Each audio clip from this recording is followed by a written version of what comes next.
दोस्तों, physical crime और financial crime में बड़ा अंतर होता है। अब जैसे कोई घटना है, रात के अंधेरे में है, किसने गोली चलाई, कब चलाई, कौन था, बड़ा मुश्किल है सबूत जुटाना, और इसी वजह से बचने की गुंजाइश भी बहुत। लेकिन फाइनेंशियल क्राइम, और वो भी स्टॉक एक्सचेंज, जहां हर चीज कंप्यूटर पर है, किस कंपनी का पैसा है, कितना पैसा है, कब आ रहा है, कहां से आ रहा है, किस सोर्स से आ रहा है, किस बैंकिंग चैनल से आ रहा है, और किस कंपनी के खाते में जा रहा है, सब कुछ लॉकशीट पर है, कंप्यूटर पर है। और यही अडानी कांड की सबसे कमजोर कड़ी है, या यूं कह लीजिए यही मोदी जी की सबसे बड़ी दुखती रग है कि जांच कराएं तो कैसे कराएं, क्योंकि सब कुछ कंप्यूटर पर है, सब कुछ सामने है, सारे सबूत कंप्यूटर में लॉक हो चुके हैं। और शायद इसीलिए राहुल गांधी ने भी इसी दुखती रग पर हाथ रख दिया है और ये जता दिया है कि हार्वर्ड का पढ़ा राहुल गांधी न पप्पू था न पप्पू है। नरेंद्र मोदी जी का अदानी के साथ क्या रिश्ता है और 20,000 करोड़ रुपए किसके हैं? अब राहुल गांधी का कहना है कि ये जो 20,000 करोड़ रुपए ये किसके हैं, हिंदुस्तान से क्या बाहर गए और फिर बाहर से फिर हिंदुस्तान आए, अडानी की कंपनियों में निवेश किए गए, और इसके पीछे चेहरे कौन है, ये पैसा किसका है। और राहुल गांधी एक बड़ी बात कहते हैं कि ये पैसा अडानी का नहीं है। क्यों नहीं है, उसके पीछे भी ठोस तर्क है, उससे मैं आज पर्दा हटाऊंगा। लेकिन बड़ा सवाल ये है कि इस 20,000 करोड़ रुपए के जो साक्ष्य, जो सबूत कंप्यूटर में लॉक हो चुके हैं, जो बैंकिंग चैनल्स के पास सारे आंकड़े, स्टैटिस्टिक्स है, डेटा है, एक एक किसका पैसा कब कहां से चला, कहां पहुंचा, उसकी जांच मोदी जी क्यों नहीं करा रहे? क्योंकि जो चेहरे सामने आएंगे वो मोदी जी के लिए मुसीबत खड़ी कर देंगे। तो क्या हम ये मान लें कि मोदी जी अपने करियर की सबसे बड़ी मुसीबत से रूबरू हैं, और क्या ये मुसीबत 2024 की लड़ाई को कमज़ोर कर देगी? आज इससे भी पर्दा हटेगा, और आज एक ऐसा एक्सपर्ट आपके सामने ला रहा हूँ।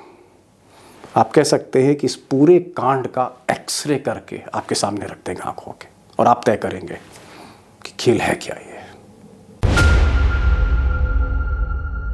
अब दोस्तों, हिंदुस्तान के आज के दौर में जो सबसे टॉप इन्वेस्टिगेटिव जर्नलिस्ट हैं फाइनेंशियल क्राइम के, रवि नायर, जिन्होंने सबसे पहले अडानी कांड से पर्दा उठाया था और जिनकी रिपोर्ट पर संसद में हंगामा मचा था, सेबी ने जांच शुरू करी थी, वो रवि नायर आज बहुत बड़ा खुलासा आपके सामने करेंगे। लेकिन मैं राहुल गांधी के, या यूं कहें उस बुनियादी सवाल पर मैं चाहता हूं कि थोड़ा सा उस सवाल को आप समझने की कोशिश करें कि 20,000 करोड़ रुपए ये अडानी के नहीं थे। ऐसा राहुल गांधी क्यों कह रहे हैं? ये 20,000 करोड़ की क्या हैसियत नहीं थी अडानी की, वो ये कहना चाह रहे हैं, या ये पैसा किसी और का था, और जिसका था वो सबसे ज़्यादा घबराया है आज की तारीख में। अब दोस्तों, अगर अडानी साहब के पास 1,00,000 करोड़ रुपए का कैश होता, या 1,00,000 करोड़ रुपए का वो मुनाफा कमा रहे होते, 1,00,000 छोड़िए, उनके पास 20,000 करोड़ रुपए का भी मुनाफा होता, तो भी हम यकीन कर सकते थे कि ये पैसा अडानी जी का ही है। लेकिन हकीकत क्या है कि अगर आप कुछ कंपनियों को देखेंगे तो आपको पता लग जाएगा कि अडानी का एक ऐसा मॉडल है जहां कर्जा पहाड़ जैसा है और मुनाफा मुट्ठी भर है। यानी डेट मॉडल है, कर्जे का मॉडल है, कर्जा ले ले के बिजनेस को बढ़ाया जा रहा है।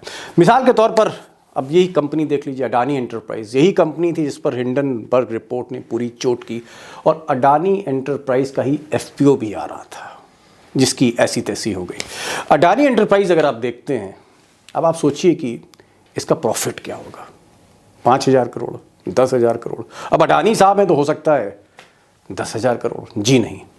अडानी एंटरप्राइज का 2022 में मनी कंट्रोल वेबसाइट के मुताबिक प्रॉफिट, जो नेट प्रॉफिट था, 475 करोड़ था। एक और कंपनी देखिए, अडानी ग्रीन एनर्जी, इसके भी शेयर एकदम से उछाल लिए थे। इसका प्रॉफिट क्या है? 488 करोड़, 488, हज़ारों में बात नहीं कर रहा हूँ, 488 करोड़। एक और कंपनी देखिए, अडानी विल्मर, अब ये तेल बनाती है, एडिबल ऑयल बनाती है, खाने का तेल बनाती है। काफ़ी बड़ी कंपनी है, लेकिन मुनाफा इसका जो है 2022 में 807 करोड़। एक और कंपनी देखिए, Adani total gas, net profit 504 crore. और अगर बड़ी कंपनी हम देखते हैं तो फिर अडानी पोर्ट्स है, जिसका नेट प्रॉफिट 4,602 करोड़ है, 4,602। और इसी तरह से अडानी पावर 4,911। कुल मिलाकर अगर हम देखें तो अडानी पे जो कर्जा है, जो डेट है, वो 2 लाख करोड़ से ज़्यादा है। अगर आप नेट पे सर्च करेंगे 2023 में तो 2.21 लाख है। अब इसको आप वेरीफाई कर सकते हैं, लेकिन मोटा मोटा 2 लाख करोड़ का कर्जा है, डेट है, जिसमें उलझे हुए हैं अडानी साहब। और जो प्रॉफिट है वो 18,000 करोड़ के आसपास है। तो सवाल है कि प्रॉफिट इतना है और कर्जा इतना है, ऐसे में राहुल गांधी सवाल उठा रहे हैं कि ये फिर पैसा आया कहाँ से? आपके पास तो मुनाफा उतना है नहीं, आप तो कर्जे में डूबे, तो फिर पैसा कौन लेके आ रहा था?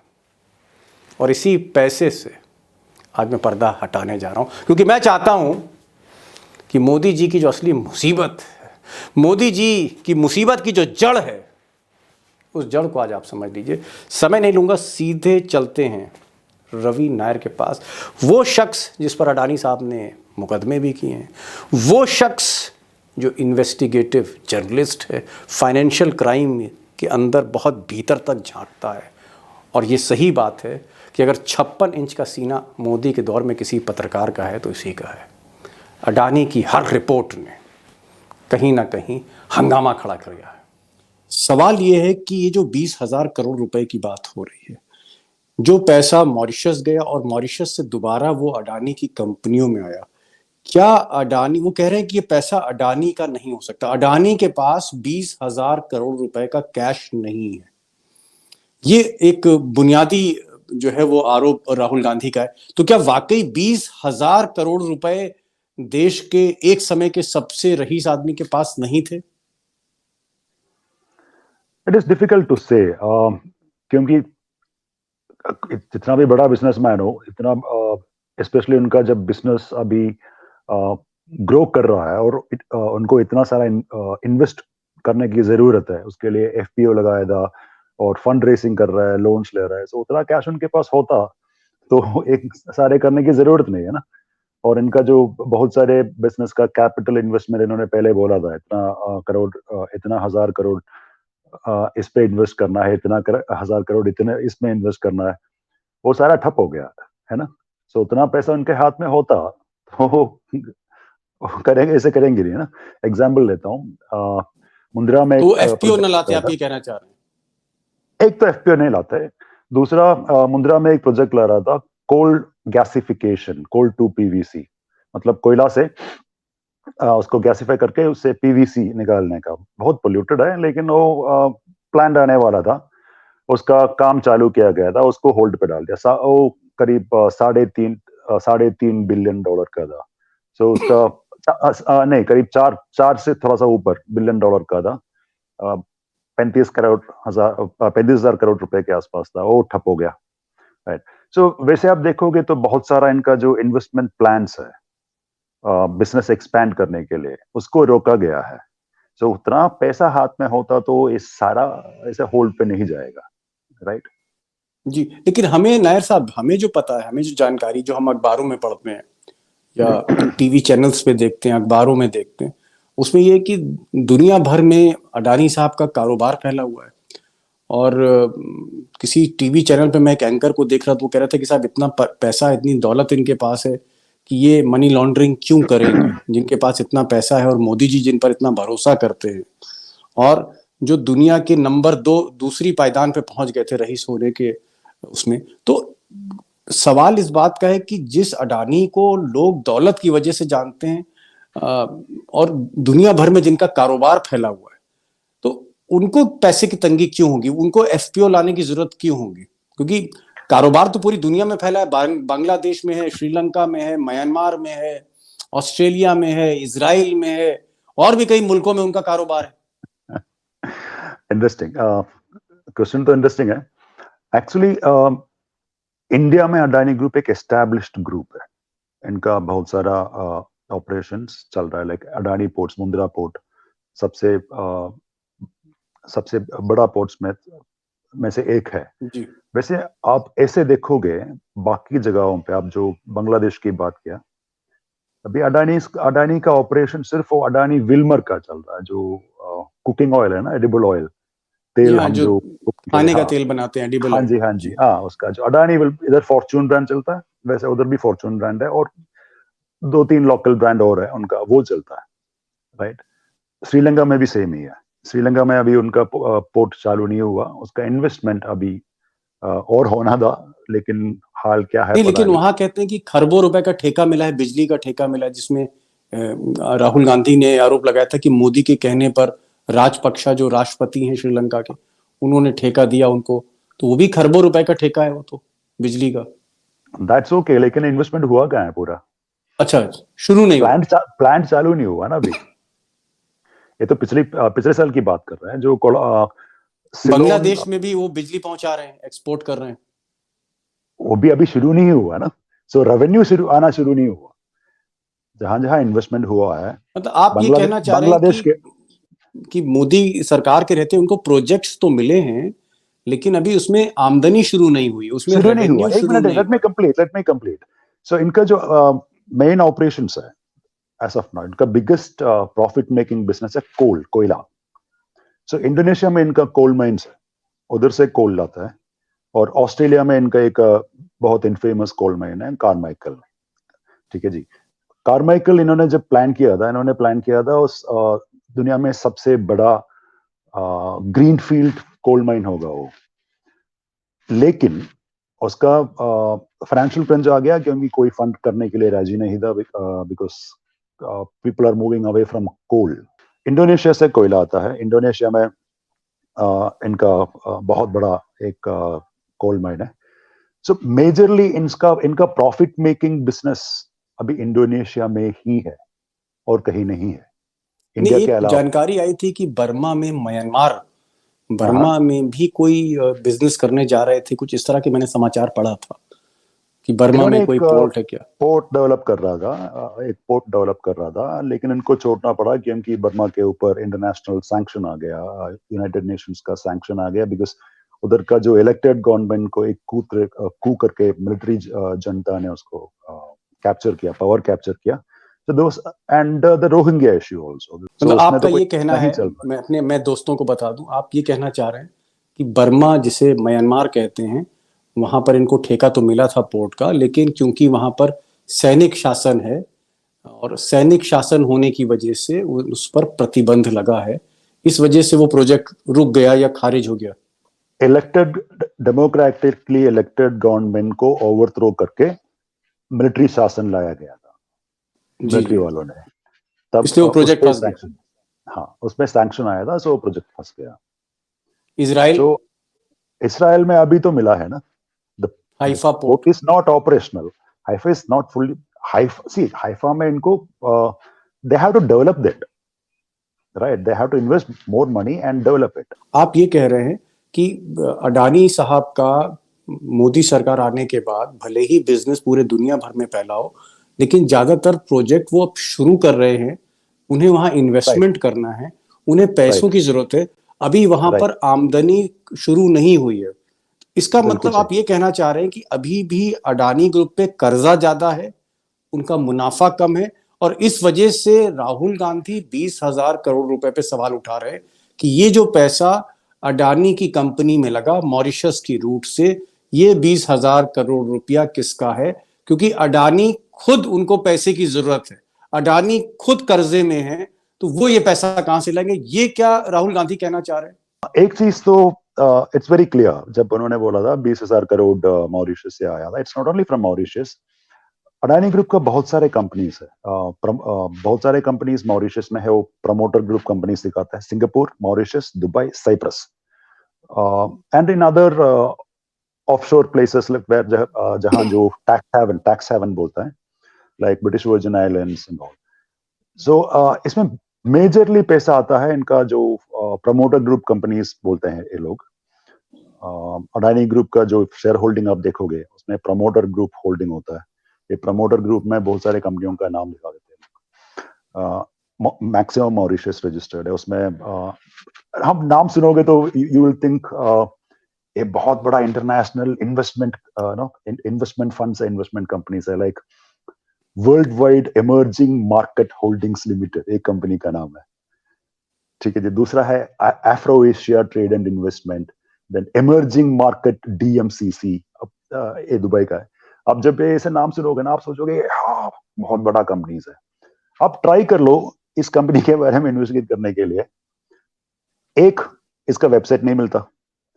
जिसमें वेबसाइट है उसमें एक सिंगल पेज का वेबसाइट होगा और उसका क्या है, they are doing international trade और international business. What international trade, what business? एक कंपनी है that RVG Exim DMCC, Dubai registered company है।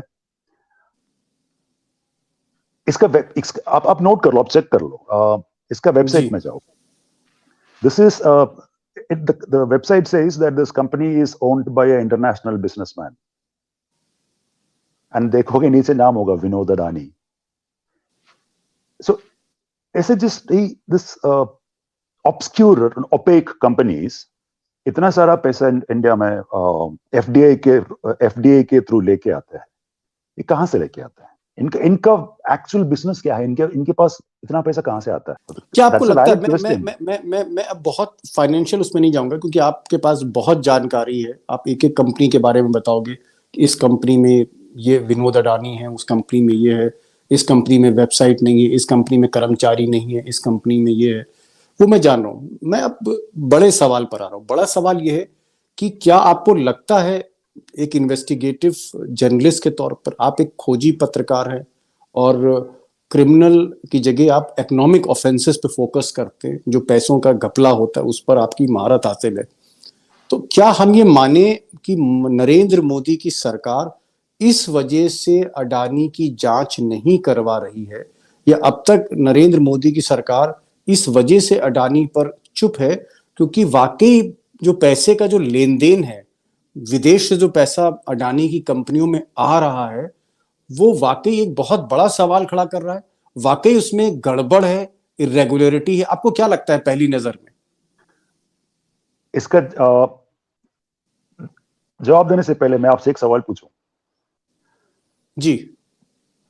Why the Modi government is hesitant to order any investigation or any inquiry or form a JPC to investigate the economic offenses of Adani Group or the allegation? So, मतलब दाल में कुछ काला है।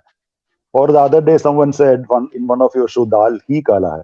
मैं असली सवाल पे ही आ रहा हूं कि आप ये कहना चाह रहे हैं कि इनका जो फाइनेंशियल ट्रांजैक्शन है, जो पैसों का लेन देन हुआ है, जो अडानी की कंपनियों में स्टॉक मार्केट के थ्रू जो पैसा आया है, जिस पर सेबी ने भी आपत्ति जताई थी, इनकी गहराई से छानबीन होनी चाहिए थी, जो छानबीन मोदी जी ने या मोदी की सरकार ने नहीं करी अब तक।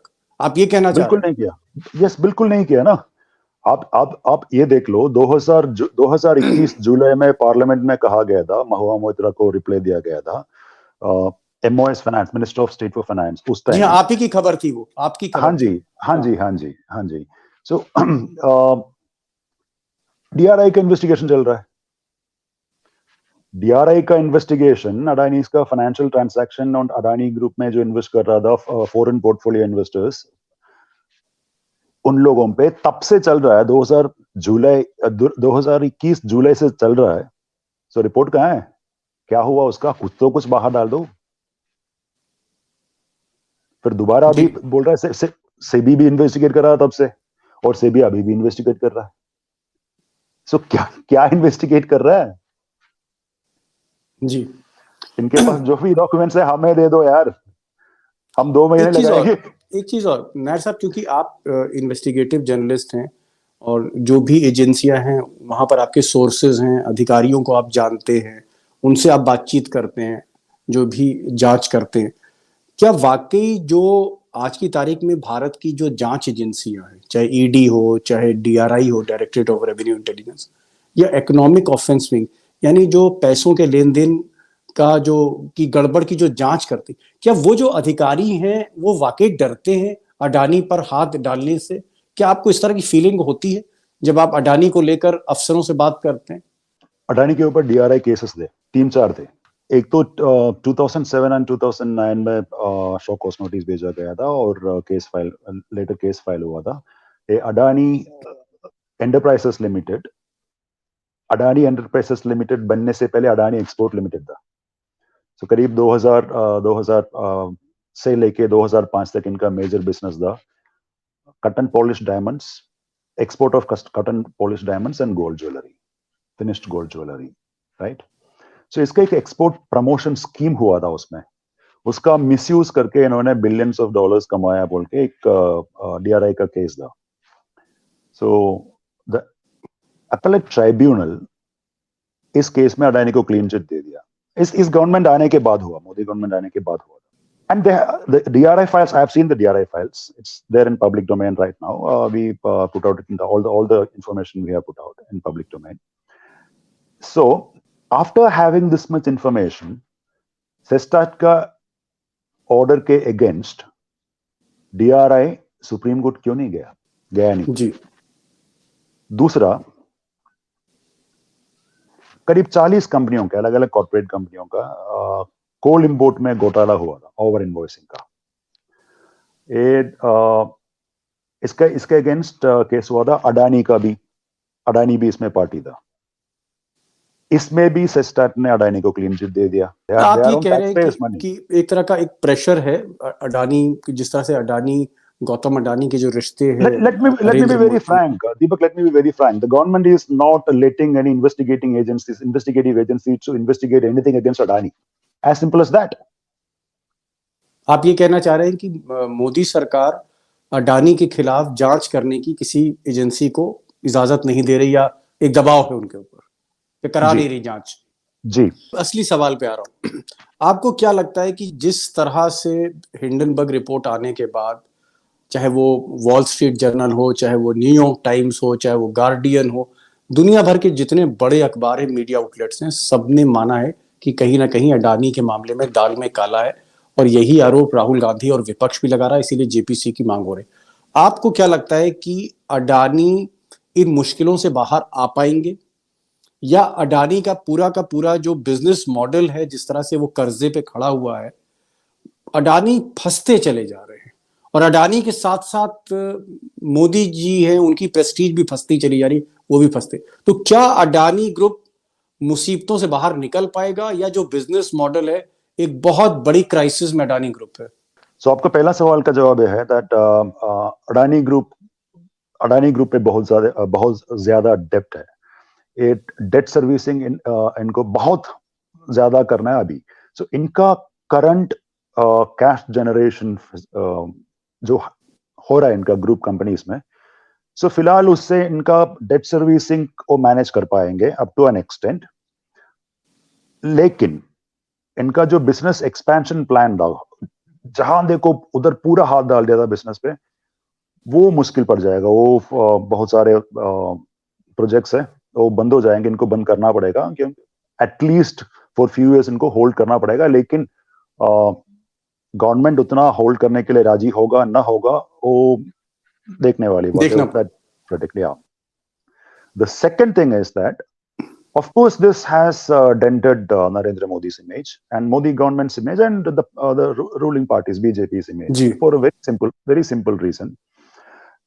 If you look at the reactions of BJP IT cell, okay, any attack on Adani or anyone criticizing Adani, they इनका रिएक्शन ऐसा होता है that somebody is abusing Modi or somebody is abusing their political party or somebody, then they come up with nationalism. Nair साहब, आप आए, आपने रोशनी डाली, और क्योंकि बात जो थी वो मुझे लग रहा था कि हम अडानी पर करेंगे और 15-20 मिनट होगी, लेकिन बात काफी लंबी, तो आप इस प्रोग्राम में आए और आपने बड़ी हिम्मत करके, जो हिम्मत आपके भीतर है और आप एक इन्वेस्टिगेटिव रिपोर्टर की तरह हिम्मत करके अपनी स्टोरीज करते हैं, आपने बड़ी हिम्मत से जवाब दिए। ठीक है, बहुत से आपके जवाब अंग्रेजी में थे, मैं कोशिश करूंगा कि उसको किसी तरह से समझा पाऊं। मैं बहुत से माफी मांगूंगा, क्योंकि मैं जब अंग्रेजी में बात करता हूँ मेरा फ्लो अच्छा होता है। सो हिंदी में ना थोड़ा सा वो क्या बोलते हैं उसको, फ्लो में इंटरप्शन होता है मेरा। जी। तो बहरहाल रवि नायर साहब, आप हमारे प्रोग्राम में आए, आपने रोशनी डाली अडानी पर। बहुत बहुत शुक्रिया आपका इस प्रोग्राम के लिए।